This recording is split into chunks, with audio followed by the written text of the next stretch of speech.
New Thought Media Network. We are a global broadcast network of positive music, media, and entertainment, inspiring humanity's evolution along the journey of enlightenment and creating a world of love, peace, empowerment, and prosperity for all. New Thought Media Network. Positively inspiring.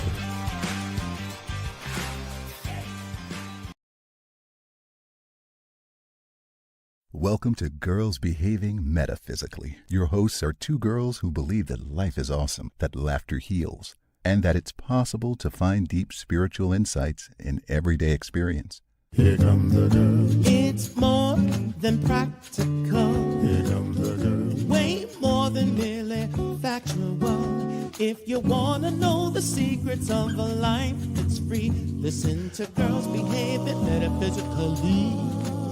Listen to Girls Behaving Metaphysically.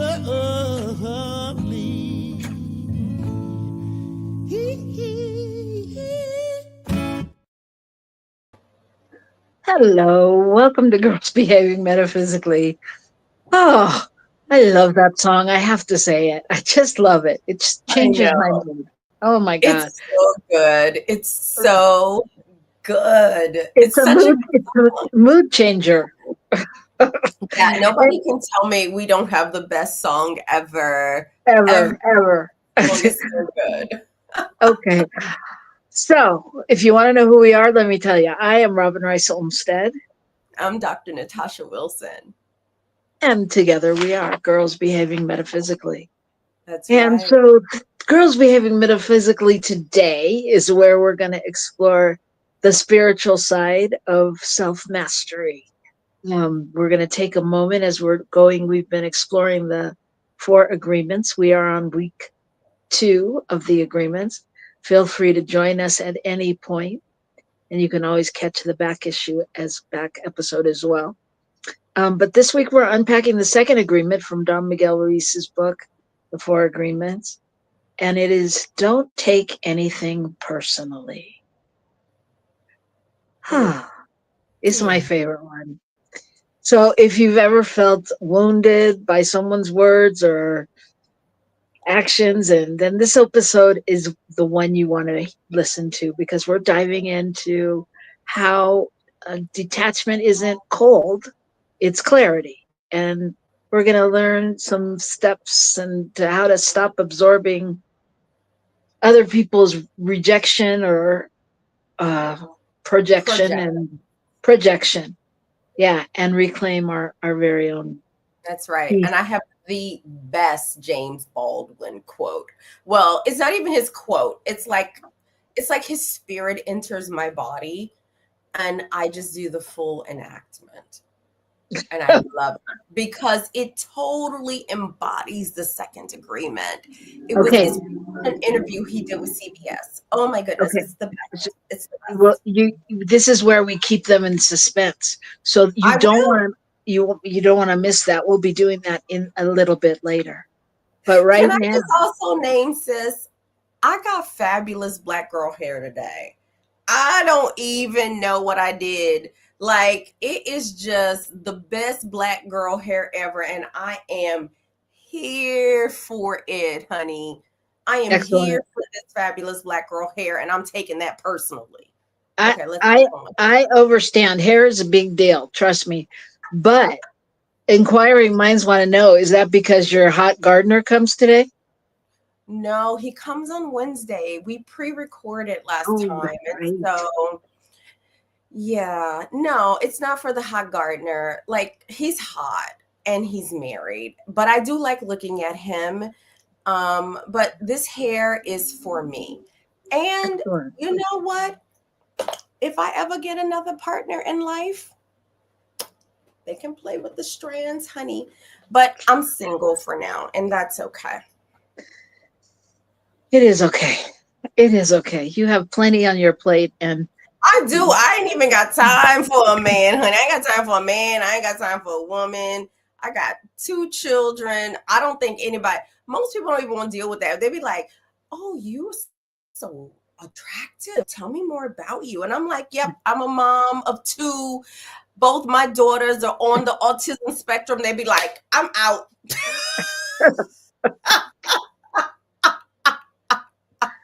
Oh, just a little touch of realism there. Oh, all right. So we're gonna. What did you say? They'd be like, you ain't that cute. Okay, that's a whole nother episode because we could go so many places with that. You know, I don't get to see you all week until we do our show. So I just love talking to you. And I can just, yes, sis, let's get it back on track. You can let your hair down, girl. It is. And I'm loving it. All right, we're going to do our card pull of the week. This is our card pull of the week where we see what the universe has to share with us, has to tell us, whether it's future guidance, whether it's exactly what we've been going through. But we just take this moment. I'm shuffling the Soulful Woman card deck because that's what I was feeling. So it must have been about your hair, girl. Yes. And this shirt my daughter bought me. My daughter bought me this top. She's 10, and my other daughter is going to be 8 on Monday.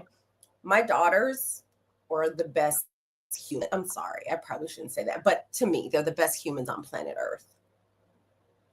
That's good. We need to know there are good humans out there and moving into the adult realm at a slow pace, of course. And they got a fashion sense. Look at this All shirt. right, tell me when to stop shuffling. Okay. Tell me when you start. I was trying to show you the shirt. But no, it doesn't matter. One fell out on the floor and it jumped out of the deck. So that's it. That's the one. Soul's Journey. Soul's Journey. Okay. It's not in the camera. It's like less than a fourth we can see. No, you need to find where your camera is. There we go. Okay. Here, wait. Okay. Beautiful. That's a beautiful image. I'm on my tablet, and so it's hard to see. I can't see my camera and the screen at the same time. All right. So Soul's Journey. It says, living from soul opens me to the magic that exists when I surrender to divine manifestation on its own terms and timing. Can you read that one more time? I can. Living from soul opens me to the magic that exists when I surrender to divine manifestation on its own terms and timing. I should have written it down. So, Soul Journey. Well, I will say that last part of that, on its own terms and timing, I'm pretty clear whatever journey my soul is on, I got nothing to do with the terms of it and the timing. Because and I think that's part of the journey this is what it means to me. Part of the journey of letting go, really letting go, like, not being in that place of that's not supposed to be happening now. How can that, but really just recognizing and watching and allowing things to unfold. And that's no joke. It's kind of exhausting and exhilarating all at the same time. What's exhausting and exhilarating all at the same time? Allowing things to just be what they are, just happen, and not really get stuck in that trying to make it one way or the other. Like the sort of overly egoic position. I think, when I think about that, I still am working with situating what co-creation means. So I accept that there's a place for my individuated consciousness and what manifests, and that there is something broader, right? It's like there's a larger, broader organizing force in the universe. And somehow I co-create with it through my individuated consciousness. I don't know how it all works, but I'm here to say that's what I grapple with. Because sometimes I'm like, okay, I'm trying to manifest this thing, like Jason Momoa to show up at my front door, right? But that don't work. Or one of the, like, you know, Haka men from the All Blacks, right? Show up at my door. But there's another force in the universe, and not another force. Yes, another force, but also intimately tied to my own divinity. And humans, we have this amazing thing called free will. We cannot impose it on each other. And yet we are in this deeply co-creative relationship with the divine.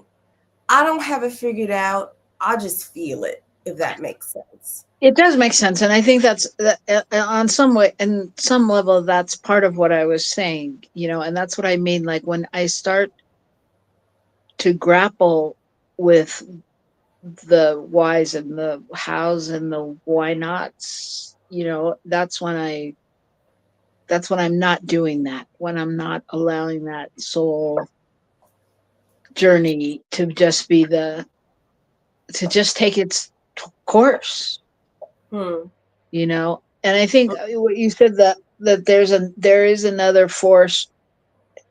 I'm not sure that it's another force. I would look at it like there's an aspect of the divine that is sometimes appears to be other. It sometimes confuses me and challenges me in a way that I go, you know, is this really whatever? I don't know. It's an interesting card. I find, you know, I mean, I'm sitting with what you're saying, sister, and I just have to say, like, I feel like what we do, not just on this show, but in our spiritual lives, just knowing you knowing me, is I feel like we try to feel that interstice, that interspace, that middle path that the Buddha talked about, like where there is our roommate, right? Where there is this relationship that is both with something that appears to be other, but is not other. Right, exactly. That we have some influence on in terms of our consciousness, but exist outside of our individuated consciousness. And it always brings me back to the reality that there is no real other. And my soul's journey is, I think, meant to bring me home to that all the time. Yeah, I think I get that. I resonate with that. I'm going to read a little bit of the card. I haven't read it. I mean, the book. It says, as a soul, I am connected to an abundant and intimate and infinite universe, one that is constantly giving birth to itself. Likewise, my body's cycles are connected to the cycle of the earth, the moon, and the cosmos. It's a perpetual dance of birth, death, and renewal. On my soul's journey, I am drawn to make meaning of my experiences as they unfold. experiences that are joyful as well as those that are more difficult. Call to me, they ask me to become more fully awake, to fulfill my purpose, to live from my essence, from my soul. Mm. Living from soul opens me to the magic and abundance of the universe to which I am intimately connected. The Mm. depth and luminescence of my soul is tempered by virtues of humility, patience, compassion, and abundance. No, Mm. no, and endurance. Sorry, Oh, endurance. endurance. That's the truth. But anyway, as I surrender to the divine manifestation on its own terms and timing, I find that even the impossible begins to feel possible. Mm. And the affirmation is living from soul opens me to the magic that exists when I surrender to divine manifestation on its own term and timing.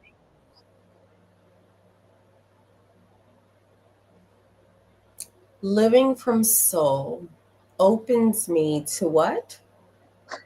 Living from soul opens me to the magic that exists when I surrender to divine manifestation on its own terms and timing. Mm. Hmm. Hmm. There you have it. Mm. Yeah, I, yeah, yeah. It's interesting. I mean, it makes me think about all the times in life where, and I can't think of one specific one, but the times in life where I found myself saying, "Ah, why couldn't this have happened when? Why didn't this happen?" The things you wish you'd known when you were younger or had happened earlier in your life so that something else wouldn't have happened. And it just makes me think about divine timing, that it's all Mm. for a reason and a purpose. Mm. Mm. Mm. Mm. Yeah, I hear you. I think where many of us sit is acknowledging that in the moment and finding ways to acknowledge it in the moment. Yeah, I know for myself, I don't like experiences that feel like the concept or the word no. I don't like it. right. Right. When I have experiences that feel like the concept and the word yes, that I feel like I'm like, oh yeah, this is the divine. I'm in alignment with the divine. And yet, if I look over the course of my life, every single place that felt like a no was leading me to something that was absolutely important for my life, for my spiritual evolvement, and for exactly where I am. Right. And that's not easy. That's not easy because, Mhm. like, I like yes. I like to be told yes when I make a request or I'm trying to make something happen. From the limited ego self, I mean, you know? I do know. I Mm. do know, and I think that we may actually bring that into our conversation in a minute around the second agreement, because Mm. I had a lot of stuff come up for me around just that kind of thing, that negative and positive. So Mm.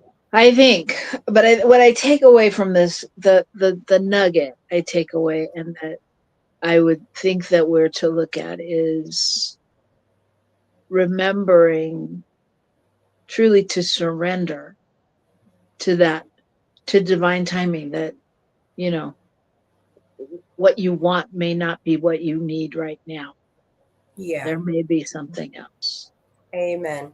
Look, I want a haka man. I want one of the men from the All Blacks who do that, that haka stuff. That's what I want. But it's not the right timing. And how do I know? Because ain't nobody showing up. So I surrender.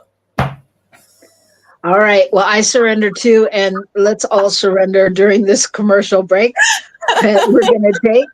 And we'll come right back here and we'll discuss don't take anything personally. That's right. All right. So don't go away. Come right back here to New Thought Media Network. Please help us say thank you to our organizational sponsors, including the Hefferland Foundation, Affiliated New Thought Network, International New Thought Alliance, Science of Mind Archives and Library Foundation, Center for Spiritual Living Denver, Center for Spiritual Living Midtown, New Thought Philadelphia, Planned Happiness Institute, Summit Center for Spiritual Living, One Heart Retreats, Center for Spiritual Living on the Lake, Unity Kitchener, Unity Spiritual Center, Ottawa, Om Center for Spiritual Living, Satya Center, Begin Within Ministries, Center for Spiritual Living, North Jersey, Unity of Savannah, and the Center for Spiritual Living, Seattle,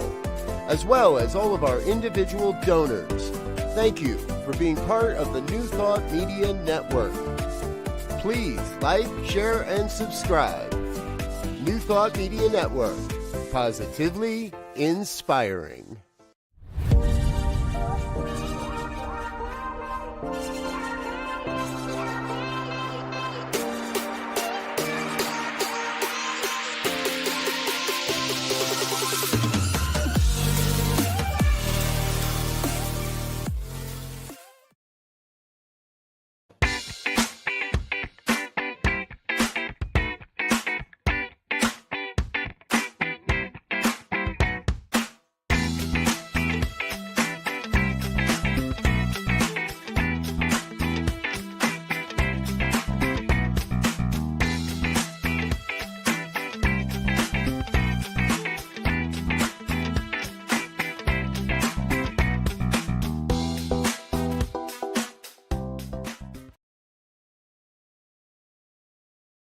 Welcome to Girls Behaving Metaphysically. Your hosts are two girls who believe that life is awesome, that laughter heals, and that it's possible to find deep spiritual insights in everyday experience.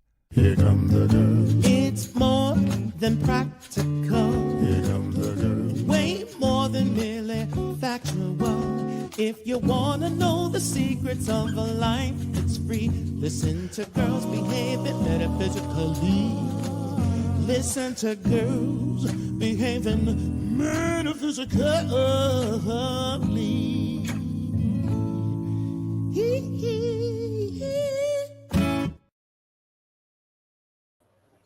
And we're back. Thank you for joining us. We are talking today about the second agreement in the book, The Four Agreements by Don Miguel Ruiz. And we are your hosts, Robyn Rice Olmsted and Dr. Natasha Wilson. And our producer, Michael Mangus. I have a gift for you, Natasha.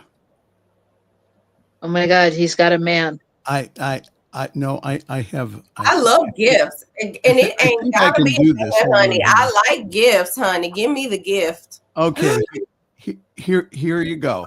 And now the All Blacks just waiting for the French to peel off the tracksuits, stand up and receive the challenge of the haka.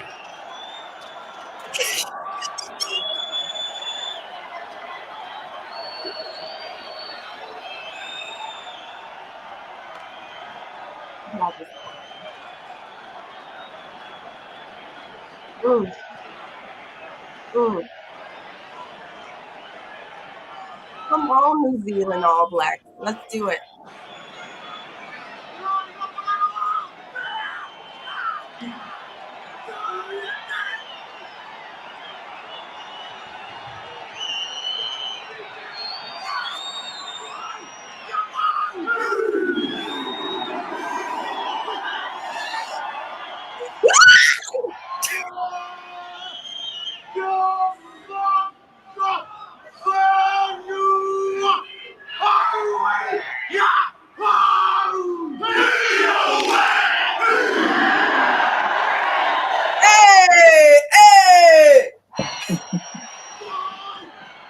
All right.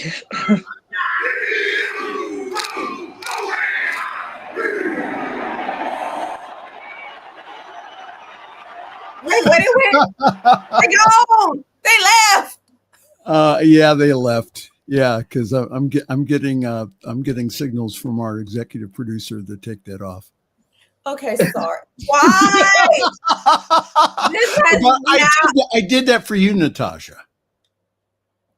And just remember, you now need to talk to Natasha about negotiating your salary. Why? No. There's no gift for me. What about me? Can I just say in this moment for just you know a moment? Okay, sorry. I was taking it personally. Let me. Don't take it personally. Can I take this very personally? I want to take this very personally. All right, I'm going to leave and let you go. You better go because I think you might create some issues. All right. Okay. And we're back. That is beautiful. Okay. All right. So don't take anything personally. Okay. So they said. This chapter was basically about, nothing others say or do is because of you. It's about them and their beliefs and their wounds and their worldviews. So what do you have to say about that? I don't know, Robyn, just give me a moment. Because you're recovering from the men? Okay. All right, you recover from the men. I'll banter in the meantime. So no. I need to explain. Really? I am a woman who, for so many years now, thought that my ability to hold physical attraction was gone. Okay? So that means a lot to me, to be able to have this ability to feel desire. Like, it is real. And I know it's not unique to me. I think perhaps many women, as we reach 50 or whatever, like, sometimes it feels like that part of our life is dead, especially if our lives is filled with running businesses, raising children with high needs. It can feel like that part of us is not alive. And I think that physical desire that I can find that rises up in me, it is so deeply spiritual. And I'm so grateful to know that it still lives in me, even if the timing means, like, right now, your time is about your kids and your time is about your dog, and maybe you can get a cat. But eventually, the fact that it still lives in me, I feel so grateful. Thank you, universe. Thank you, the divine. Thank you. Because it is all holy. And desire is holy. Thank you. Moving on now. I'm ready. Amen. I get it. I totally get it. So going back to the second principle, which is don't take anything personally. Yes. Yeah,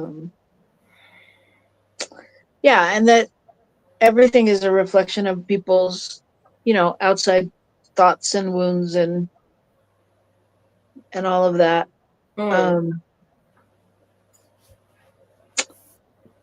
Yeah. Don Miguel Ruiz also says that, like, that this is our root of suffering.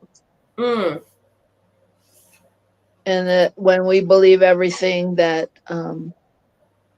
everything is about us, then we become vulnerable to, guilt and shame. And yes, I actually have a section from the book very small section that I actually want to read because I feel like it. So, I still pay attention to U.S. news because besides my daughters, everyone I love is in the United States. And I was watching a news segment where the person who is the legal president of the United States called a reporter piggy for asking a legitimate question. Yeah. Right. And anyways, this is when I read this is what I'm getting ready to read. To me, it was so appropriate for this moment. Like, what he said was not about that journalist who happens to be a woman, like, at all, right? So from the book, I'm on page 49. He writes, if someone gives you an opinion and says, quote, hey, you look so fat, end quote, don't take it personally, because the truth is that this person is dealing with his or her own feelings, beliefs, and opinions. That person tried to send poison to you. And if you take it personally, then you take that poison and it becomes yours. Taking things personally makes you easy prey for the predators, the black magicians, or those who use their magic in unwise ways. They can hook you easily with one little opinion and feed you whatever poison they want. And because you take it personally, you eat it up. You eat all their emotional garbage, and now it becomes your garbage. But if you don't take it personally, you are immune in the middle of what the Aztecs considered hell.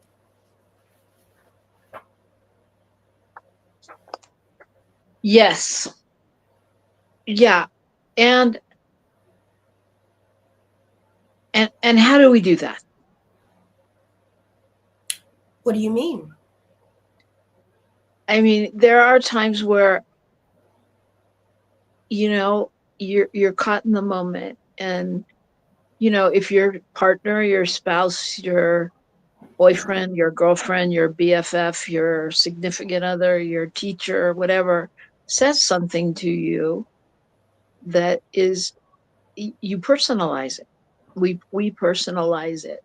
So how do we, how do we really build up that wall of, of knowing, of being able to really let it roll off our backs? Honestly, Robyn, I don't think it's about building a wall. This is where I was talking earlier about James Baldwin. There is this beautiful interview he did with CBS, like sometime in the late 60s. And he said, the interviewer asked him, how does he feel about being called the N-word? And I love it. Okay, I'm about to embody James Baldwin. He's like one of my spiritual avatars, but he had a cigarette in his hand and he was puffing his cigarette. And he said, the N-word is not about me. The N-word is about who created him. I'm not the N-word. The N-word is who created him. To me, that is the ultimate of not taking things personally. In the middle of, or in the midst of, a society that has bought into what the Toltecs called the dream, the domestication, or really what that actually means is how we've been socialized as human beings. And it is a practice. It's not an easy practice. I feel like, I think about for those of us who have been raised and socialized as females and girls, it's almost like comments about our body is like allowed and accepted and even expected in the dream of domestication, going back to the language they use here, which is another way of saying socialization. Like, we've accepted that comments about our bodies are natural, are normal. They're not. They're weird. And so to the degree that when we're practicing these agreements, and I just go back to that journalist being called piggy, and not just being called, shut up, piggy. If in that moment that journalist could not take the energy of that humiliation on, because that is clearly humiliation that man has been subjected to in his life, the man who called her that. Is it hard? Yes, because we're social creatures. And when these sorts of abusive behaviors are humiliation, are aimed at us, it can be hard to remember it is not about us. And we can develop a spiritual practice, thinking back to James Baldwin, where we literally are like, that's about you. That's about you. Yes, we can. And I think, but there's a step before that. I mean, I hear you and I agree with you. And I think back to different times when, I've heard different situations like the James Baldwin situation. And when I myself have been in those situations where other people have not understood my, I don't know, probably, I can't think of the right word for it. I want to say what may have appeared resigned or uncombative or not standing up for myself way of sounding, because what was being said wasn't my truth. And I get that. However, I think that there's still a place where we have to get to the place of knowing our own worth in order to be able to shut that down and to shut that out. I'm going to guess that at some point in his life, and I could be wrong, but maybe something happened where he was triggered by the N-word or shared the N-word with his mama or something. And she said, you are not that. You are, whatever. There was a moment where that word held power. And, it's in the moment where we let words hold power for us. And to be able to discern or to differentiate or to let go of whatever story we have or what we've made up or whatever, however you want to look at it, and come back to that place of knowing I am more than this. And that's really the essence of it all, is to know, no matter what's being said, that I am more than this. Yes. And knowing comes from a practice. I don't just get a concept and then I somehow feel it in my bones. It is because I am practicing the truth of who I am. That's and to me, I think this brings us back to New Thought. Well, this is why it's New Thought, Ancient Wisdom. This is the ancient wisdom, and we're speaking about it in New Thought terms. There is this place where, because we've been domesticated using this language, i.e. socialized by the world to care about what other people think. Which is interesting because I read a study not too long ago, and it was looking at, the study was about women who were close to dying and what they wished they knew while on their deathbed. And the one thing that was true across all of the women that were interviewed is that they wished they had not basically taken other people's perspectives personally. The way they said it was, they wished they didn't care so much about what other people thought. Right. And so here's the reality. We're social beings. So of course, there probably was a moment in which he took that on and he believed it. I know when I was a child, I took on a lot of stuff that I later learned was a lie. And it's meant that I have had to do a lot of work. Like there was a time in my life where, yeah, I was told this very skin of mine was ugly. I was told that this hair, this untamable hair was bad hair. So many things. I know. My spiritual work, I have had to sit with that. I've had to be with it and feel the pain of the little girl that once believed it. And a part of the healing is handing that shit back. It didn't belong to me. It's not true. And I think our work as ministers, as practitioners, as therapists, is to help people come home to a deeper truth so that when we talk about this second agreement, not taking things personally, it has a deeper spiritual meaning. We don't just get there. It's work to get there. And I think that's what you're pointing to. We don't just arrive to this as like, oh, don't take things personally. Okay, now I don't take things personally. There is a whole process, a healing process involved in that.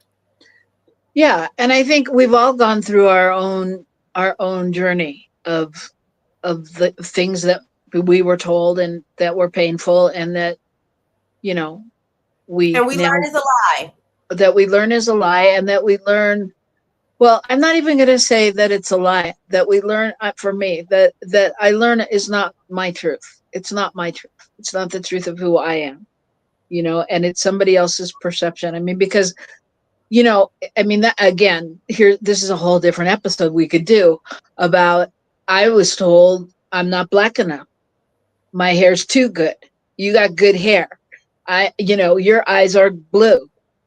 And so I was like, but I'm African American. And it was like, but no, sorry, you don't fit in, sister, So, I too, and many things. We could go, forget color. We could go, all of us that were told we weren't good artists, we weren't good writers, we weren't good athletes, we didn't run as fast as so and so on the track meet, we blah blah blah.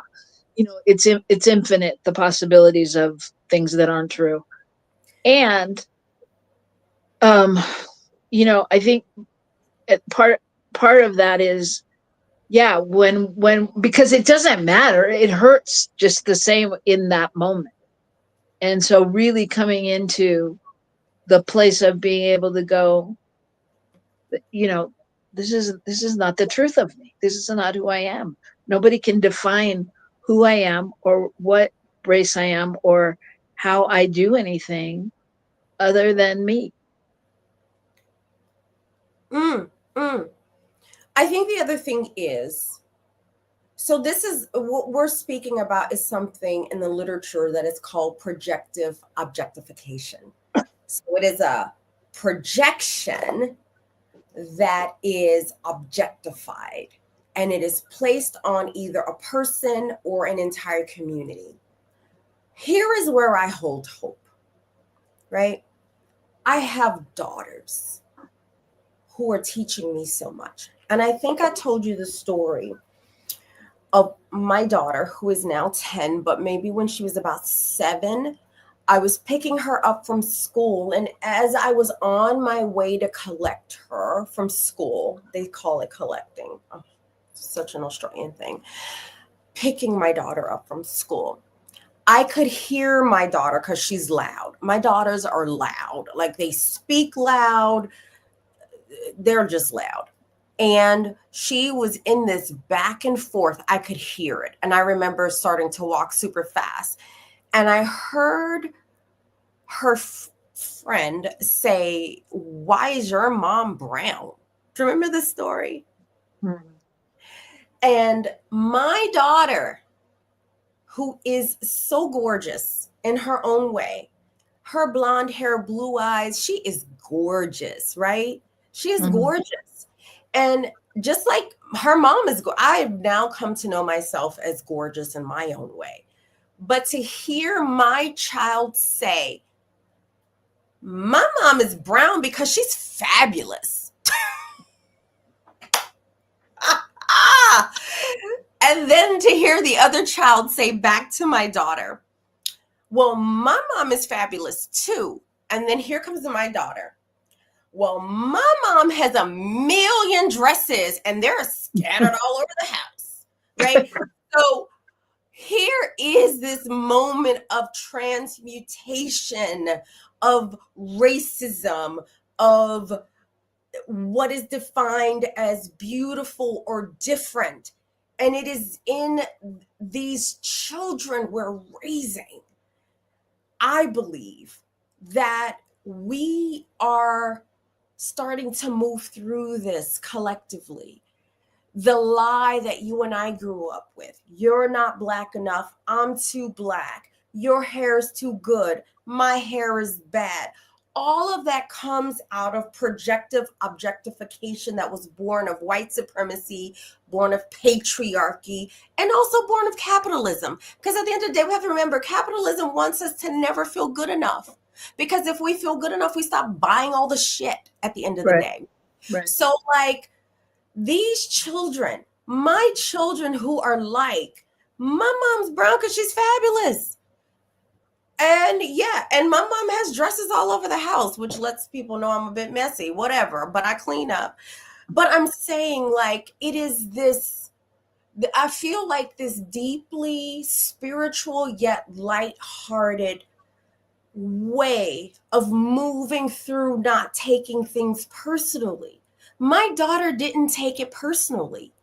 My daughter was like, yo, yeah, my mom's brown.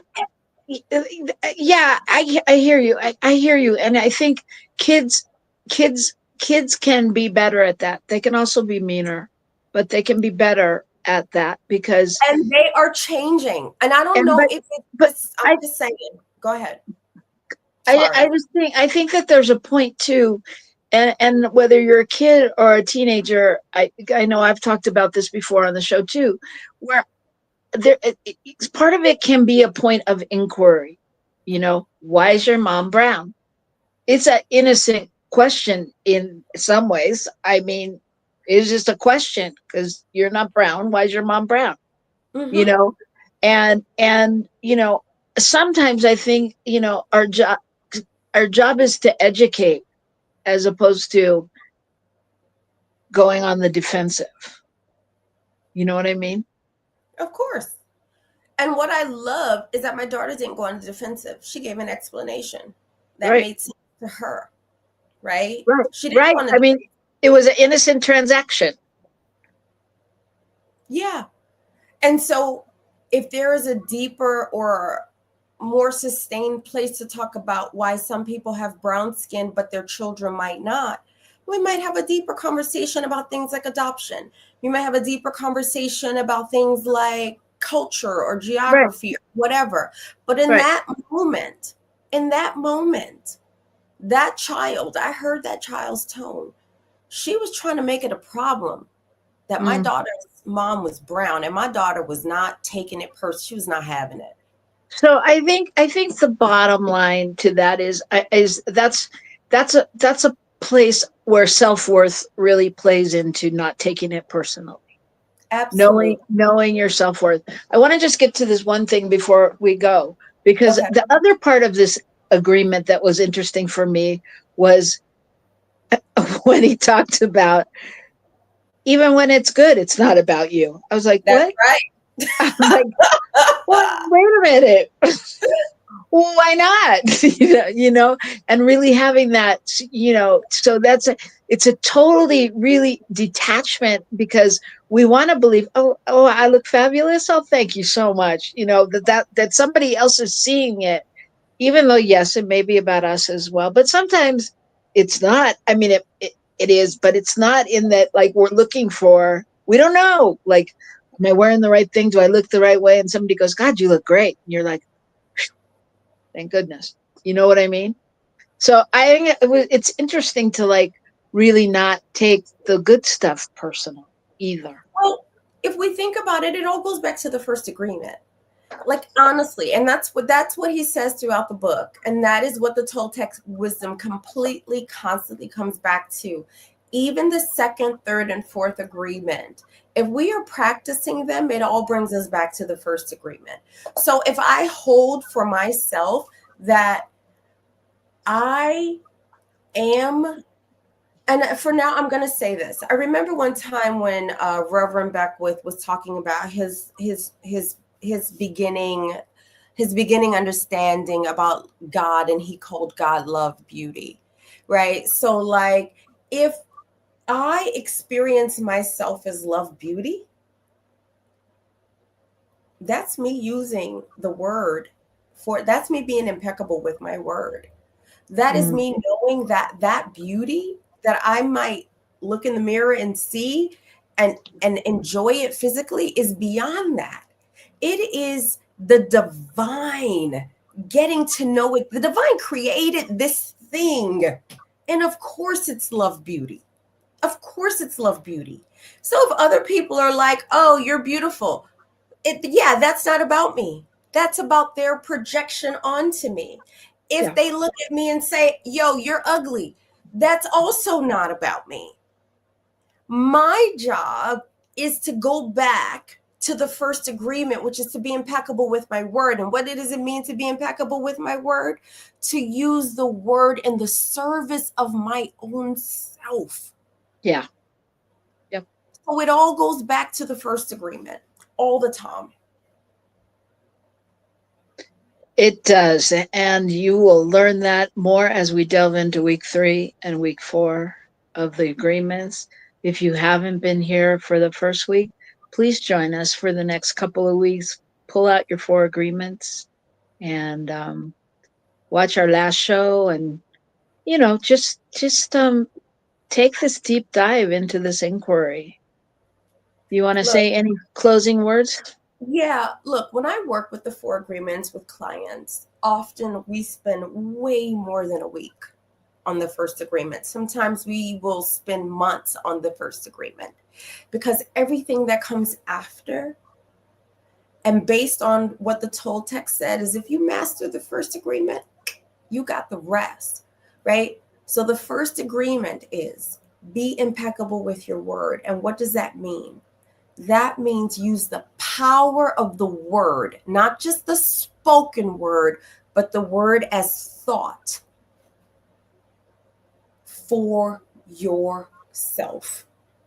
Use the power of the word as magic. In the beginning was the word, and the word was God. So thought, speech, those are both forms of the word.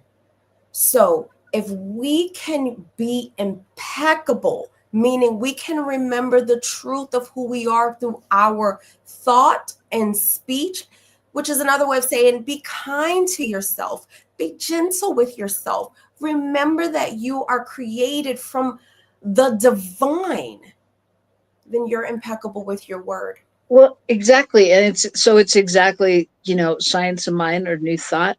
It's the first principle that God is all there is. That's right. And if God is all there is, if God is beauty, if God is grace, if God is goodness and all the good qualities, and you are one with that, that's being impeccable. I mean, that's the impeccableness. That's why what we practice, even though it's called new thought, it's ancient wisdom. Yep. And from that place, I'm going to dream of my Haka man. All right. You take that into your dreams, and we'll just close by saying, we know that when we stop taking things personally, we stop giving away our power, and we become the authors of our own emotional experience. Yeah. So next time someone throws shade, you just remember it is not your storm. It is not about you. Stay grounded, stay glowing, and keep behaving metaphysically. Let me tell you this. Hang on, Robyn. Wait. Give me a second. If somebody throws you shade and you don't take it personally because you know it's not about you, it even gives you an opportunity to drop into a deeper place of prayer for them, because they're showing you something about their self-belief. And I think our jobs as metaphysicians is to find places to pray into possibility. Oh, sister girl, find places. We don't have to look really hard. We don't have to look very far. They are everywhere, and they are in everyone, including the clerk that doesn't smile at you at the grocery store, or, you know, someone that spanks their dog. Whatever it is, don't spank your dog. Whatever. Shut up. You go dream of your Hawkman. Leave me alone. Okay. You're going down a slippery slope. So anyway, the point is, be empowered. Trust love. Trust yourself. Know the truth of who you are. And next week, we'll be talking about the next agreement. So join us. Doggies. Hug your doggies and your kitties. Good Lord. And the Hawkman.